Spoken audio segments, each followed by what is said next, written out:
صلي وسلم يا سلام على النبي خير الأنام والآل والصحب.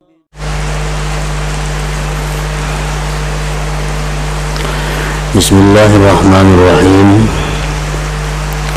الحمد لله رب العالمين وبه نستعين على أمور الدنيا والدين، والصلاة والسلام على أشرف الأنبياء والمرسلين سيدنا وحبيبنا محمد وعلى آله وصحبه أجمعين.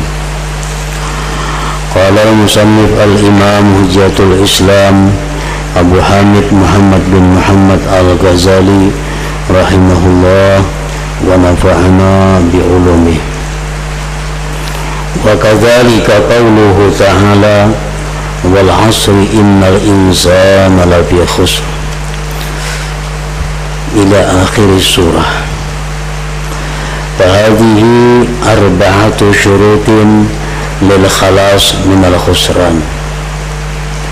وإنما كان خوف الأنبياء مع ما فاض عليهم من النعم وأنهم لم يأمنوا مكر الله تعالى، ولا يأمن مكر الله إلا القوم الخاسرون. حتى روي أن النبي وجبريل عليهما الصلاة والسلام بكيا خوفا من الله تعالى، فأوحى الله إليهما لما تبكيان وقد آمنتكما، فقال ومن يأمن مكره، وكأنهما إذا علما أن الله هو علام الغيوب وأنه لا وقوف لهما على غاية الأمور لم يأمن أن يكون قوله قد آمنتكما ابتلاء وامتحانا لهما ومكرا بهما، حتى إن سكن خوفهما ظهر أنهما أن قد آمنا من المكر وما وفيا بقولهما إلى آخره.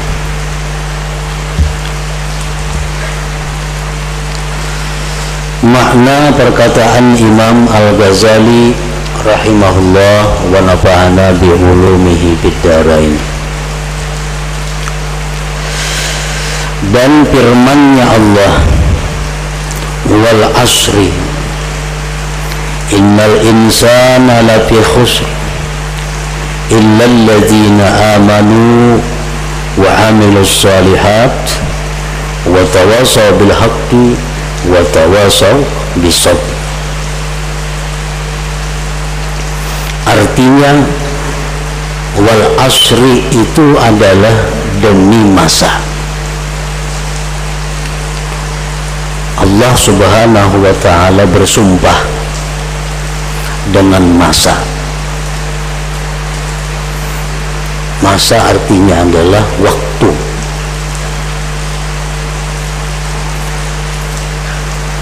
Apabila Allah Subhanahu wa ta'ala bersumpah dengan sesuatu, maka itu menunjukkan sesuatu itu sangat penting, sesuatu itu sangat besar, sesuatu itu sangat tinggi nilainya. Nah, di sini Allah bersumpah dengan masa. Waktu adalah sesuatu yang sangat berharga. Di mana kita mengetahui waktu itu sangat berharga dikala kita sudah berhadapan dengan Israel, malaikat maut.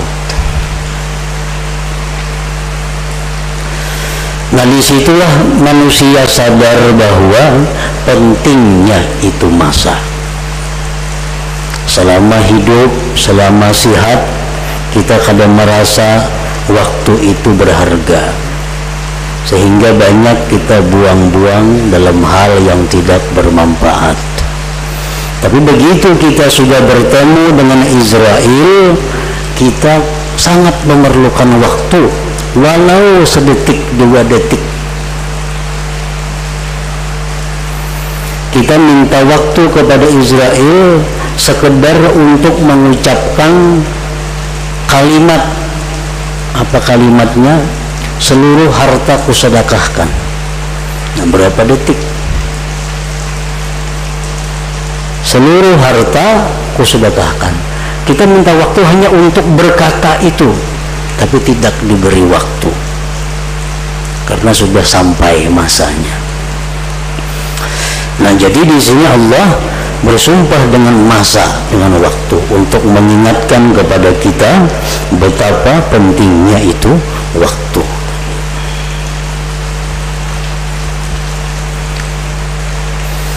Ada sebagian ulama yang menafsirkan wal asri itu demi salat asar. Wal asri demi salat asar.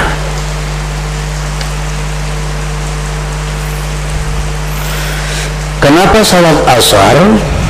Karena salat asar itu adalah merupakan salat yang paling agung di antara 5 waktu. Sembahyang asar merupakan sembahyang yang paling tinggi nilainya di sisi Allah, sehingga disebut dalam Al-Quran as-salatul wusta.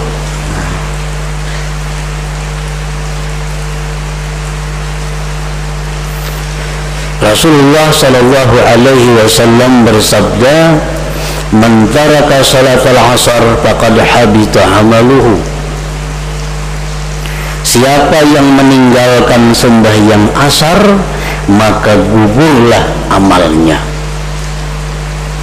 Nah, jadi sembahyang asar sembahyang yang sangat penting, sehingga Allah jadikan sebagai sumpah, wal asri, demi salat asar. Nah, ada pendapat sebagian ahli tafsir demikian. Orang yang tidak sembahyang asar artinya berpotensi untuk melakukan berbagai macam maksiat yang mengakibatkan seluruh amalnya gugur. Nah, sehingga Rasulullah mengatakan siapa yang meninggalkan salat asar maka gugurlah amalnya. Meninggalkan sembahyang sesuatu adalah yang sangat berbahaya. Meninggalkan sembahyang sesuatu yang namanya durhaka kepada Allah. Tetapi apabila yang ditinggalkan itu salat asar, maka ini sangat berbahaya. Orang yang tidak sembahyang asar itu mau berbuat apa macam-macam. Orang yang tidak sembahyang asar mau melakukan dosa apapun, mengakibatkan seluruh amalnya menjadi hancur.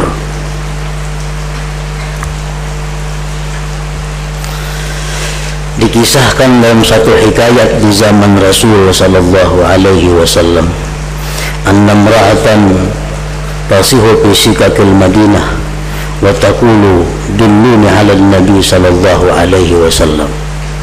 Fara'aha Rasulullah sallallahu alaihi wasallam fas'alaha madza hadath.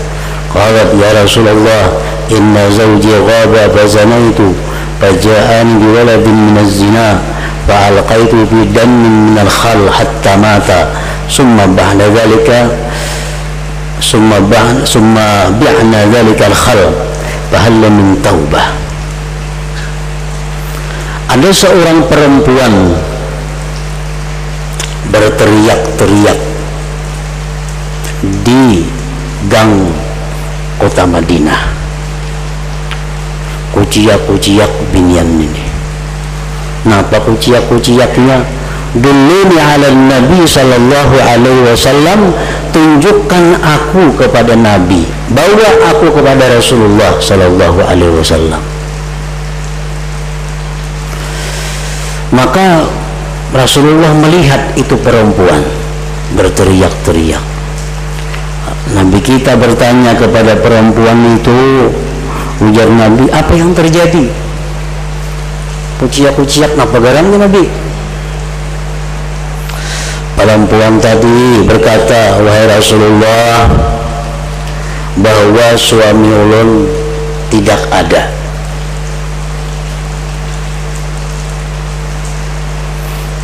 artinya sedang musafir. Musafir orang dahulu itu mungkin berbulan-bulan hanya datang, bahkan ada tahunan hanya bulik ke benua. Laki ulun kadada,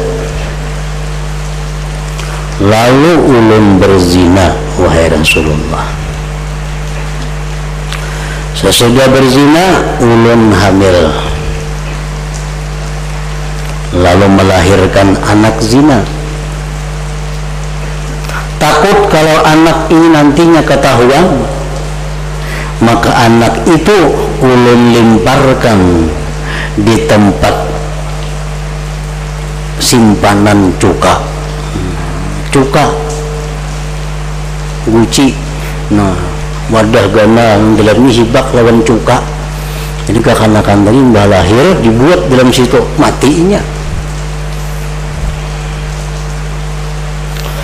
Sesudah itu kami jual itu cuka. Nah, dijual pulang cukanya, maka dalamnya ada kanak-kanak mati bangkai. Nah, jadi perempuan ini dosanya berzina, mbah itu pulang membunuh anak, mbah itu pulang menjual cuka nang najis. Fahal min taubatin, adakah tobatnya wahai Rasulullah? Adalah tobatnya dosa nang kaya ulun nang kebanyakan ni. Faqala alaihi salam, ujar Nabi kita, amma zina fa alaikir rajmu. Zina itu tobatnya kadada lain, ikan mesti dirajam. Nah, dirajam itu dilempari batu sampai mati. Adapun ikan membunuh anak itu balasannya jahanam, ya Nabi. Balasannya jahanam. Adapun menjual cuka itu faqad irtaqabti bihi kabirah, ikan melakukan dosa besar. Menjual cuka najis. Jangankan manusia, tikus saja ada yang mati di situ ada boleh dijual, berarti najis. Apalagi dalamnya ada mayat. Lalu ujar Nabi kita, lakin zanantu annaki tarakti salatal asar. Aku menyangka, ujar Nabi, kamu wahai perempuan kada sembahyang asar. Nah, dulunya kami kada penyembahyang asar. Nah, asar kaliwatakan aja sembahyang. Nah, bila orang melewatkan sembahyang asar itu sangat berpotensi untuk melakukan berbagai macam maksiat, sehingga mengakibatkan amal ibadah yang lalu menjadi hancur berantakan. Nah, mengingat pentingnya sembahyang asar ini untuk dipelihara, dijaga, Allah bersumpah wal asri, demi salat asar. Nah, ada demikian pendapat sebagian ahli tafsir.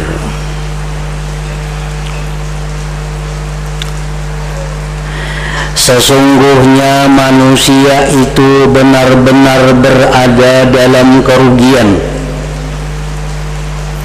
Sesungguhnya manusia itu benar-benar berada dalam kerugian. Kerugian apa? Manusia menurut ahli tafsir itu alif lam istighraq, insana, innal insana, menghabiskan seluruh manusia, siapapun dia, berada dalam kerugian, kecuali kayaknya nang kada rugi ada beberapa orang. Nah, di mana ruginya kita sehingga Allah bersumpah menyatakan bahwa kita ini berada dalam kerugian? Kalau orang berdagang tuh kada sunyi daripada dua, untung rugi. Kalau lek itu sudah rugi hukumnya. Nah, jadi orang berdagang tuh ada untung, ada rugi. Kayak apa ngarannya untung? Kita nukar 1000 dijual 12,5. Kita nukar 1000, nah kita jual barang itu tengah 2000 itu untung ngarannya. Kayak apa ngarannya rugi?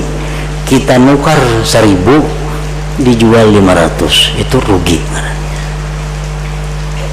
Nah, di mana manusia itu ruginya? Ruginya manusia itu, ujar beberapa ulama tafsir menyebutkan, ruginya manusia itu karena menjual murah umurnya. Umur dijual murah. Kadang-kadang umur diberikan cuma-cuma tanpa harga. Ini rugi. Padahal umur ini sesuatu yang sangat tinggi harganya. Umur sangat tinggi nilainya. Tapi kenapa kita jual murah? Umur apabila kita gunakan untuk perkara-perkara yang mubah. Umur bila kita gunakan untuk perkara-perkara yang boleh, yang tidak mendatangkan pahala, itu ngarannya kita menjual murah umur. Menjual murah umur.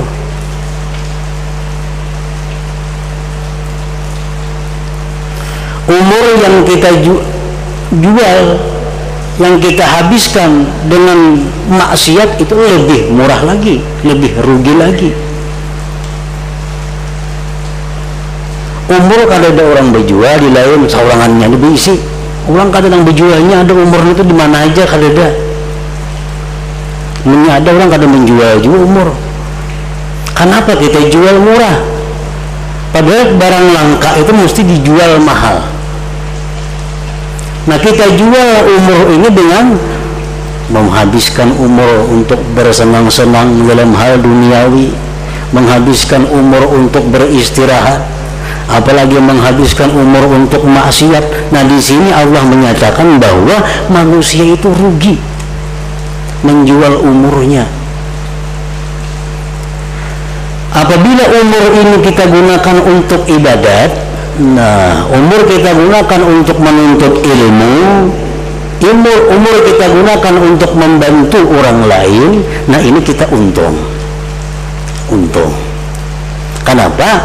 Karena apa yang kita dapatkan itu abadi, akan kita nikmati sepanjang masa. Nah, di situ untung.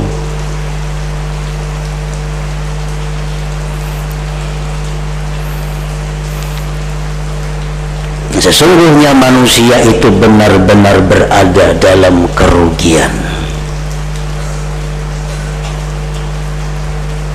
Umur kita 60 tahun umpamanya. 60 tahun ini kita bawa guling 8 jam sehari. 8 jam sehari guling umpamanya, itu sudah susut 20 tahun. Ibarat kita bertukar tuh, nukar minyak kita jual, nukar beres, itu susut sudah 20 tahun susutnya. Nah, tinggal lagi 40 tahun. Nah, 40 tahun ini bila kita gunakan kepada yang mubah, yang boleh, kita gunakan untuk menikmati sesuatu yang dibolehkan Allah, itu rugi. Kayak apa aja nikmat itu tingginya, kayak apa aja nikmat itu lezatnya, dibanding dengan harga umur yang kita lepas, dibanding dengan harga umur yang kita berikan, kada sesuai, rugi. Kecuali umur kita gunakan, kita tukarkan dengan ibadah, nah hanya untung. Karena ibadah membuahkan pahala, pahala membuahkan surga yang nikmatnya sepanjang masa, nah hanya untung itu. Nah, makanya Allah di sini bersumpah, demi masa atau demi salat asar, sesungguhnya seluruh manusia itu benar-benar berada dalam kerugian. Siapa yang kada rugi kecuali orang-orang yang beriman. Nah, orang beriman yang macam apa? Dan mengerjakan amal saleh, dan menasihati supaya mentaati kebenaran, amar ma'ruf nahi munkar, dan nasihat menasihati supaya menetapi kesabaran. Nah, bila kita tergolong orang yang punya 4 sifat ini, kita kada termasuk rugi.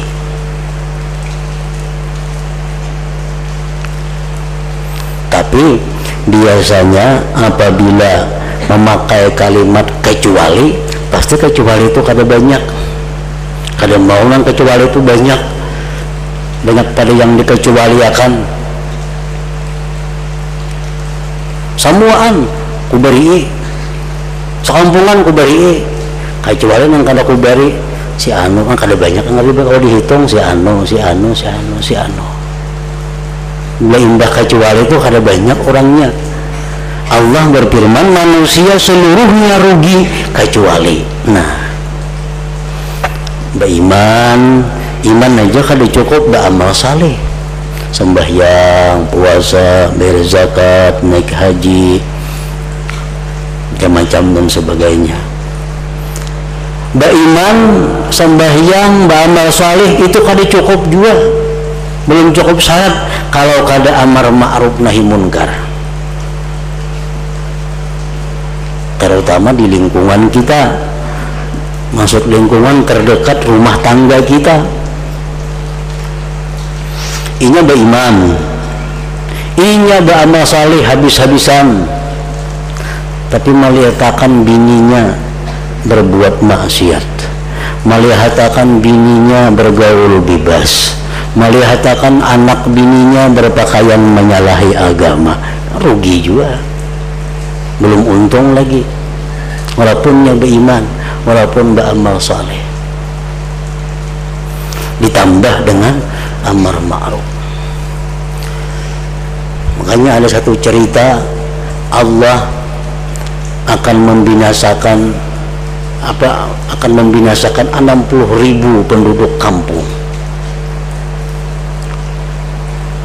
20.000 yang tidak baik,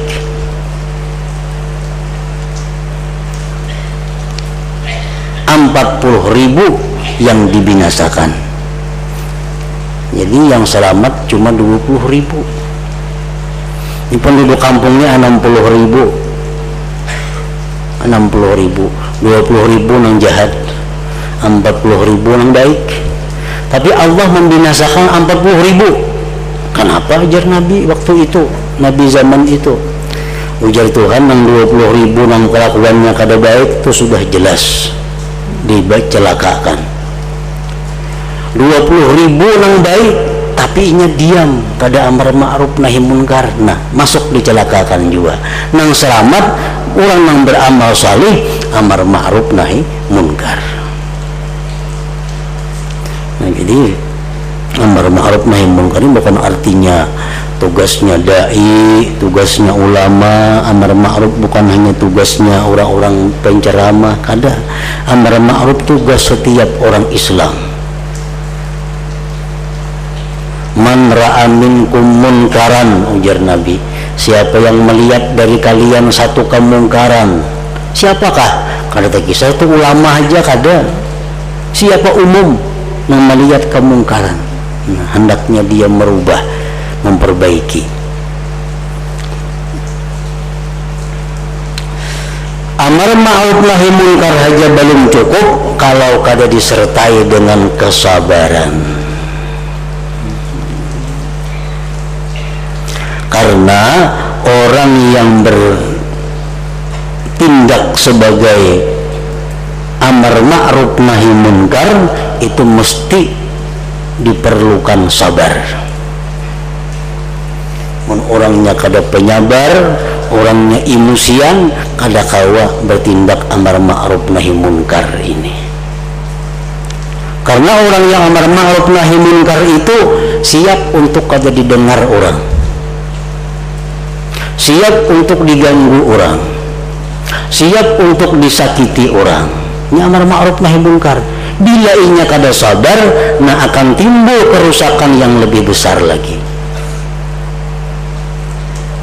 Orang inya bersifat berperilaku amar ma'ruf nahi munkar, tapi orangnya kada penyabaran, panasan. ngelihat orang berjudi, tagurnya jangan berjudi, itu kada boleh. Sarik nang berjudi nih, sarik ini sarik juga. Nah di sini kada sabar ngarannya, bahwa bakalah yang berbunuhan jadinya. Nah berbunuhan karena pada berjudi ini itu dosanya.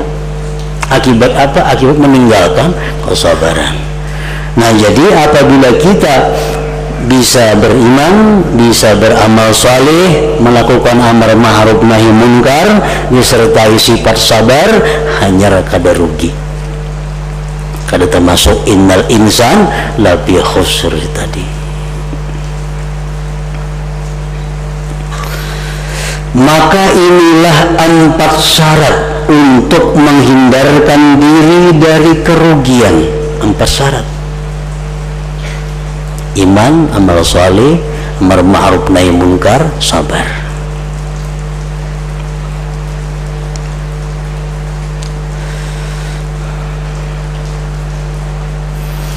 Nah jadi ini firman Allah Subhanahu wa ta'ala, hubungannya dengan bab yang kita baca adalah menimbulkan takut dalam hati kita.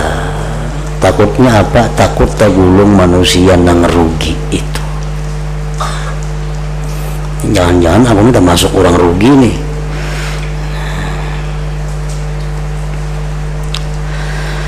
Dan hanya saja takutnya para nabi itu serta nikmat-nikmat Allah yang melimpah ruah kepada mereka adalah karena mereka merasa tidak aman dari makrullahi ta'ala. Maka tidak ada yang merasa aman dari makrullah kecuali orang-orang yang rugi. Cobaan Allah, ujian Allah, atau bahasa lainnya tipu daya dari Allah. Jangan merasa aman, kita ini tertipu. Bila merasa aman, kita akan rugi. Jangankan kita, para nabi pun takut kalau terperdaya dengan banyaknya nikmat yang diberikan Allah kepada mereka itu.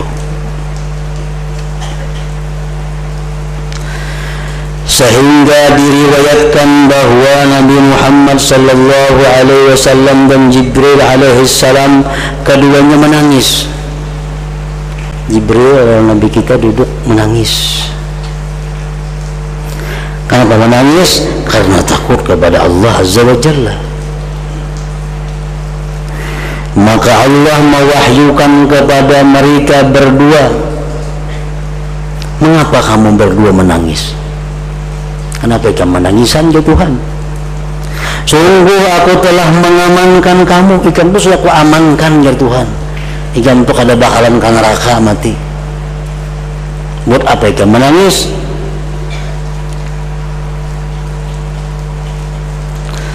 Kemudian mereka berdua berkata, Nabi kita dan Jibril, siapakah yang merasa aman dari makarmu? Siapa yang bisa merasa aman dari cobaanmu? Siapa yang merasa aman dari tipu dayamu? Seolah-olah mereka berdua karena sudah tahu bahwa Allah zat yang maha mengetahui segala yang gaib, dan bahwasanya mereka berdua tidak mengetahui akan kesudahan segala perkara, maka mereka berdua merasa tidak aman bahwa firman Allah, kamu berdua sudah aku amankan, itu sebagai cobaan, ujian dan tipu daya kepada mereka. Mereka bukan kada percaya lawan Tuhan, kada. Cuma mereka itu mengetahui bahwa Allah itu Allamul Ghuyub. Allah itu tahu terhadap hal-hal yang gaib dengan pengetahuan yang tidak ada batasnya. Jadi Nabi kita itu begitu disampaikan Allah, wahai Muhammad, engkau orang yang kuamankan, engkau orang yang pasti selamat. Nah, firman Allah itu bukan dijadikan Nabi sebagai rasa aman dalam hati, kada. Justru Nabi kita takut kalau firman Allah itu adalah cobaan. Jangan-jangan ini cobaan.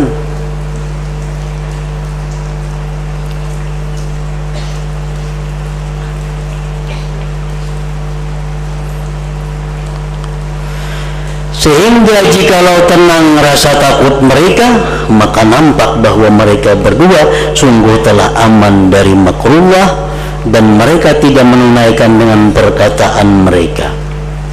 Nah, andai kata Nabi kita tuh begitu disampaikan Allah, wahai Muhammad, ikam jangan takut, ikam sudah aman. Nah, begitu Nabi kita mendengar misalnya usin rasa aman, nah itu tertipu. Itu yang dikhawatirkan oleh Nabi.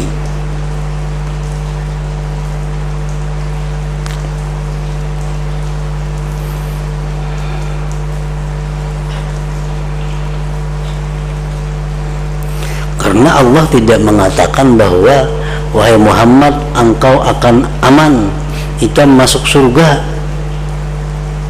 kalau ini. Karena Allah mengatakan itu. Nah, padahal jangan-jangan engkau wahai Muhammad masuk surga mati kalau engkau selalu takut kepada Allah, barangkali demikian. Nah, Nabi kita kada tahu itu. Lalu perkataan Tuhan tadi bahwa engkau adalah kuamankan, Nabi kita Jibril menganggap itu ujian, itu cobaan. Jangan terperdaya dengan itu, tetaplah takut kepada Allah walaupun ada jaminan dari Allah.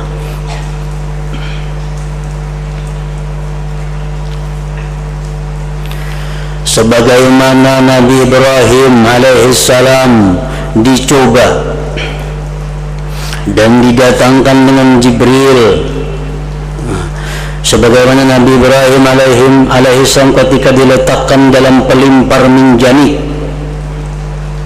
beliau mengucapkan hasbi Allah, dalam riwayat lain hasbunallah, sama aja. Ada yang mengatakan hasbi Allah yang dikatakan Nabi Ibrahim, ada yang mengatakan hasbunallah, artinya cukuplah Allah bagiku. Nabi Ibrahim itu dibuat dalam sesuatu wadah. Nah, itu dilimparkan dengan semacam katikan besar, dikatik, melompatlah sampai di tengah-tengah api gugurnya, api yang besar. Nah, waktu di dalam itu Nabi Ibrahim, waktu dilempar itu Nabi Ibrahim, beliau mengucapkan hasbunallah atau hasbiyallah, artinya cukuplah Allah bagiku, cukuplah Allah bagi kami. Ucapan doa itu termasuk doa yang besar.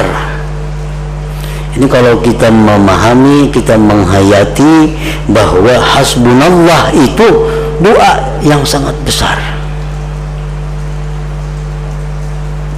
Rasulullah bersabda, "Idza waqa'tum fil amril azim faqulu hasbunallah wa ni'mal wakil." Ujian Nabi, kalau kamu jatuh dalam perkara yang besar, katakanlah hasbunallah wa ni'mal wakil. Berapa kali Nabi kita kadang menjelaskan kalinya. Cuma ulama-ulama mensyarahkan, menjelaskan kalau hasbunallah wa ni'mal wakil itu dibaca 450 kali. Hasbunallah wa ni'mal wakil, hasbunallah wa ni'mal wakil, hasbunallah wa ni'mal wakil.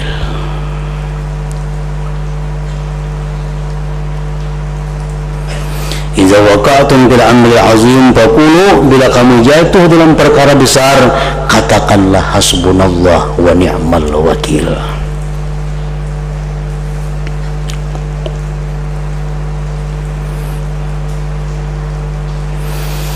Imam Abdul Hasan Asy-Syadzili rahimahullah, beliau mengatakan kalau kita ada sesuatu hajat kepada Allah yang besar, yang dimana kita melihat secara adat istiadat sangat sulit untuk berhasil, kita menghendaki sesuatu yang sulit kita capai, maka kita disuruh sembahyang hasbunallah wa ni'mal wakil 2 rakaat. Kayak apa cara sembahyang hasbunallah wa ni'mal wakil itu? Sembahyang sunat mutlak saja 2 rakaat. usalli raka'atain lillahi ta'ala, ku sembahyang 2 rakaat karena Allah. Baca Fatihah sekali, tontong baca Fatihah, baca hasbunallah wa ni'mal wakil 450. Jangan kurang, jangan lebih. Memakai katikan itu nyaman supaya pas 450 mentasbih bisa inyuk. Fatihah baca hasbunallah wa ni'mal wakil 450. Rakaat kedua kena Fatihah pulang, baca pulang hasbunallah wa ni'mal wakil 450. Tontong sembahyang, tontong salam, baca pulang hasbunallah wa ni'mal wakil 450. Habis itu hanya mohon kepada Allah apa yang kita maksud. Nah, ini untuk hajat kita kepada Allah yang secara akal, secara adat sulit kita capai, tapi dengan cara memohon kepada Allah, Allah Maha Kuasa, akan bisa terwujud, akan bisa berhasil. Nabi Ibrahim alaihissalam waktu dalam tempat di mana beliau dilemparkan itu, beliau mengucap hasbi Allah atau hasbunallah.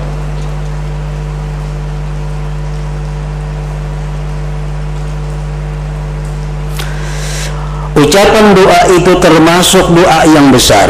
Maka Nabi Ibrahim dicoba dan didatangkan dengan Jibril di udara. Jibril berkata, adakah engkau mempunyai hajat? Kan dilemparkan ini jauh, ratusan meter. Ibrahim dilemparkan memakai alat. Di situ tuh tumpukan api besar. Ibrahim dilontarkan sambil beliau mengatakan hasbunallah. Di tengah-tengah udara itu datang Jibril. Jibril, hai Ibrahim, apakah engkau ada hajat denganku? Jibril gampang aja nih tuh, diludahinya gempa api ini tuh. Imba diangkatnya tuh Nabi Ibrahim tak keluar pada situ. Jadi Jibril menawarkan diri, ujar Jibril, hai Ibrahim, adakah engkau punya hajat kepadaku? Nabi Ibrahim menjawab, adapun kepadamu tidak. Kepada engkau tidak ada punya hajat. Kalau kepada Allah, ya artinya. Nah, maka jawaban itu telah memenuhi dengan hakikat ucapannya, cukuplah Allah bagiku. Nah, tadi sudah bersuara hasbunallah. Datang Jibril menawari, diambil tawaran Jibril lah, berarti kada sesuai dengan pemandiran. Pemanggilannya hasbunallah, Allah sudah mencukupi. Nah, jadi Ibrahim menjawab, kalau kepada engkau hai Jibril aku tidak ada hajat, tapi kalau kepada Allah hajat ada. Nah, maka Allah memberitahu tentang demikian. Maka firman-Nya Allah, wa Ibrahim alladzi waffa, dan Ibrahim yang telah memenuhi, artinya ucapannya itu. Maksudnya dengan yang diharuskan oleh ucapannya hasbiyallah tadi. Nah, kemudian dan dengan yang seperti ini Allah mengkhabarkan tentang hal Nabi Musa alaihissalam dengan firman-Nya.